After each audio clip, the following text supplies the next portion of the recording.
Welcome, and from the Jack Morton Auditorium of the George Washington University in Washington, D.C., welcome to the debate among the presidential candidates or their designated surrogates for the presidency of the International Brotherhood of Teamsters.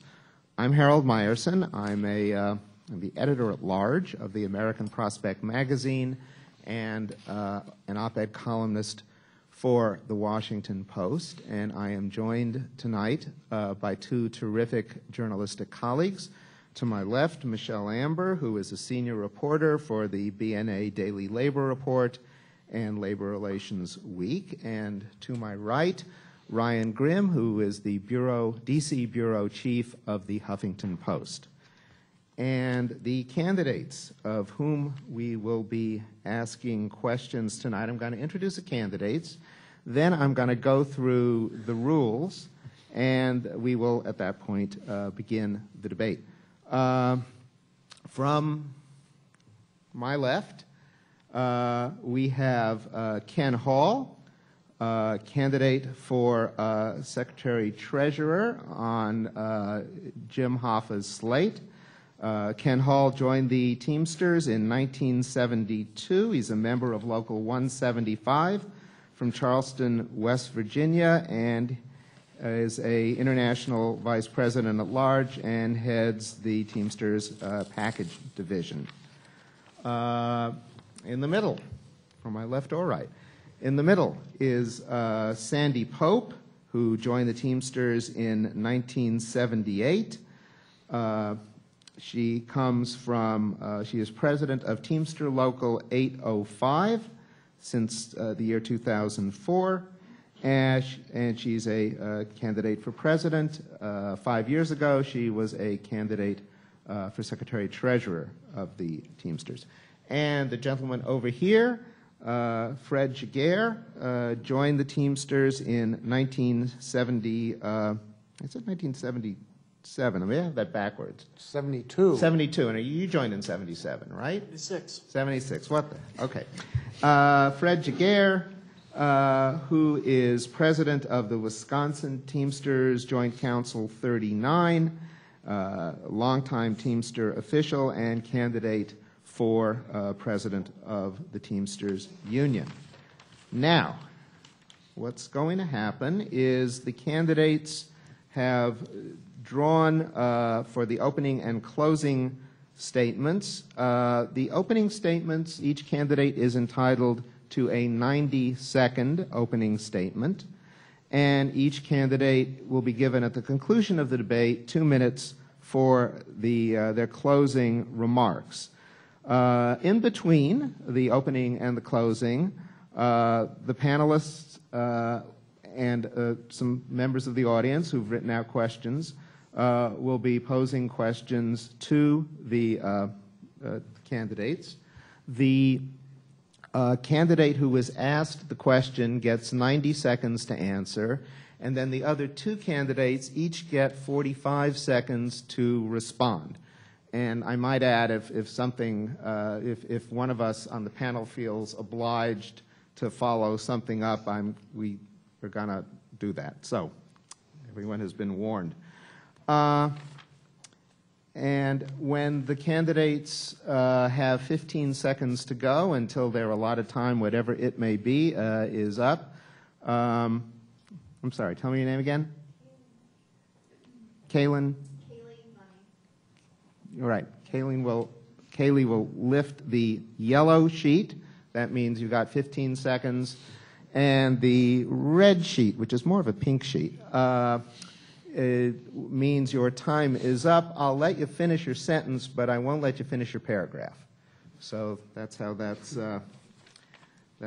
going to go. So the order that the candidates had picked by lot at the beginning, the opening statements, each candidate gets 90 seconds. The order begins with Fred Giguere will go first, Sandy Pope will go second, Ken Hall will go third. So welcome to you all, and Brother Giguere, you're on. Thank you, Harold. Good evening, everybody. I want to thank the university for hosting this great debate, but The big problem we have here tonight is that where's Jim Hoffa? I think this past weekend we've seen Jim Hoffa on cable network boasting his power, boasting his unity, boasting himself like he's a fighter. Far thing from the truth. Jim Hoffa has deserted his own membership. Why am I saying that? Because look at his record.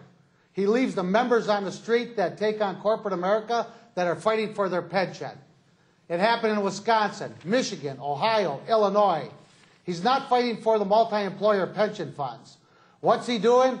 He's dividing local against local, union against union.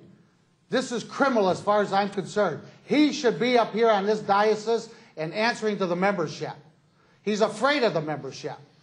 Jim Hoffa does not have a record that he can boast about. He's not organizing in the core industry. He's closing down departments. In 2010, we took in $172 million and spent $212 million. He got caught trying to bribe 3 people that were on my slate, running with me, supporting me, and would have cost the membership over $1 million in dues money. This has to stop. This is not the reputation the Teamsters were born to be known for. This organization is proud, it's militant, but we always were superior in our collective bargaining agreements.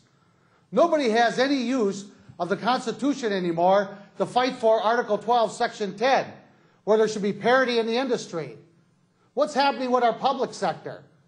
Everybody's talking about war on workers. Yeah, there's a war on workers, but there's a war on the membership by Jim Hoffa in this union. And if he disagrees with me, why ain't he here tonight?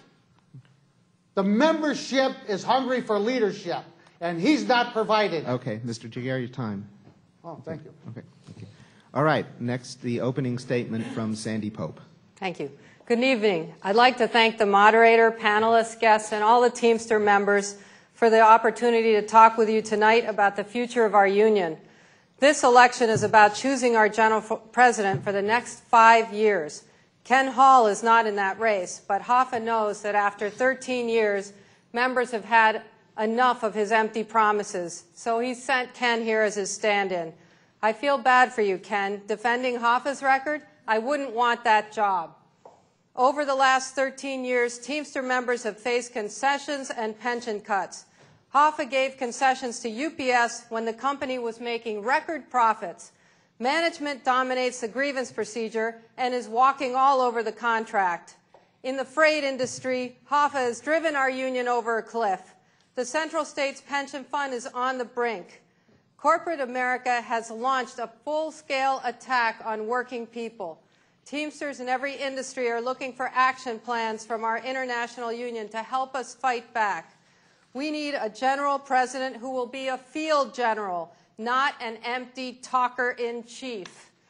I look forward to the opportunity tonight to lay out my vision and my plans for our union.